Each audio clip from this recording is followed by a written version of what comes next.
YCP Congress పార్టీలో విలీనం అవుతుంది అన్నట్టుగా షర్మిల చేసిన వ్యాఖ్యలు వైరల్ అవుతున్నాయి. వైసీపీని పిల్ల కాలువతో పోల్చిన ఆమె చివరికి సముద్రంలో కలవాల్సిందేనని చెప్పుకొచ్చారు. పిల్ల కాలువలన్నీ సముద్రంలో కలవాల్సిందేనని వైసీపీ గురించి ఏపీ పిసిసి చీఫ్ షర్మిల నర్మగర్భంగా వ్యాఖ్యలు చేశారు. కాంగ్రెస్ పార్టీ ఒక సముద్రం అని షర్మిల వ్యాఖ్యానించారు. వైసీపీ నుంచి ఎంతమంది వచ్చినా స్వాగతిస్తామని ప్రకటించారు. కాంగ్రెస్ పార్టీ ఒక జాతీయ పార్టీ. ఏ నిర్ణయం తీసుకున్నా కమిటీ ఉంటుంది, పద్ధతి కూడా ఉంటుంది. ఆ నిర్ణయం ప్రకారమే సీట్ల పంపిణీ జరుగుతుందని అన్నారు. ఏపీలో ఈసారి ఊహించని ఫలితాలు వచ్చాయి అని షర్మిల అన్నారు. ఒకే నిర్ణయం మీద ఆధారపడి జరిగిన ఎన్నికలని అన్నారు. జగన్ మీద ఉన్న వ్యతిరేకత ఆధారంగా జరిగిన ఎన్నికలు అని విశ్లేషించారు. ఈసారి ప్రజలు తమ ఓటుకి న్యాయం జరగాలని అనుకున్నారు అని, ప్రజలు మార్పు కోరుకున్నారు అని ఆమె స్పష్టం చేశారు. ప్రజలు గట్టి నిర్ణయం తీసుకున్నారు కాబట్టే ఈసారి కాంగ్రెస్ కూడా మంచి ఫలితాలు తీసుకురాలేకపోయిందని అన్నారు. ఎన్నికలకు ముందు 8% ఓట్ బ్యాంకింగ్ వస్తుందని అనుకున్నాము అని, 64 నియోజకవర్గాల్లో తాను సభల్లో పాల్గొన్నానని షర్మిల తెలిపారు. అయితే ప్రజలు ఒక్క ఓటు కూడా వృధా చేయకూడదు అనుకున్నారని, అందుకే జగన్ కు వ్యతిరేకంగా ఓటు వేశారని అన్నారు.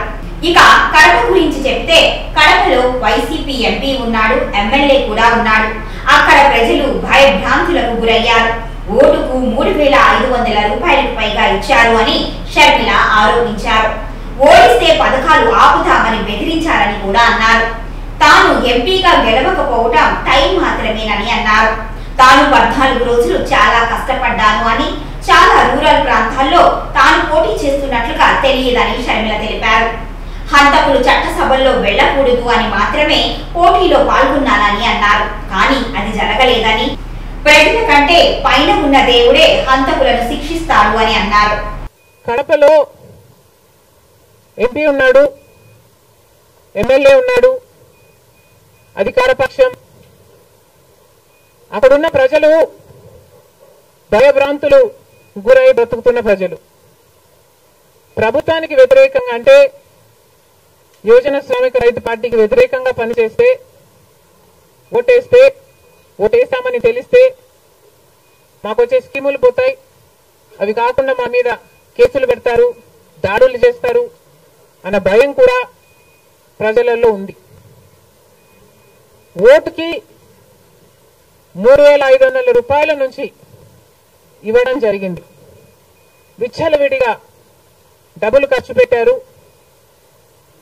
డబ్బులు పని చేయకపోతే బెదిరించారు, లేకపోతే కేసులు పెడతామని, స్కీములు తీసేస్తామని, ఇలాంటి ఎన్నో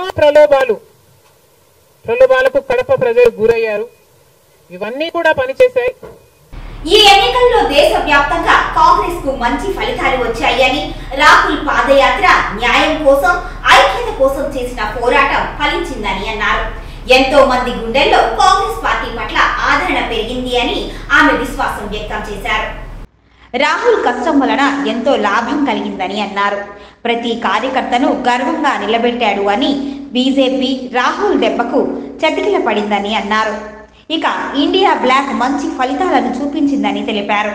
కొద్దిగా ఇండియా బ్లాక్ కష్టపడి ఉంటే రాహుల్ ప్రధాని అయ్యేవారు అని షర్మిల అన్నారు.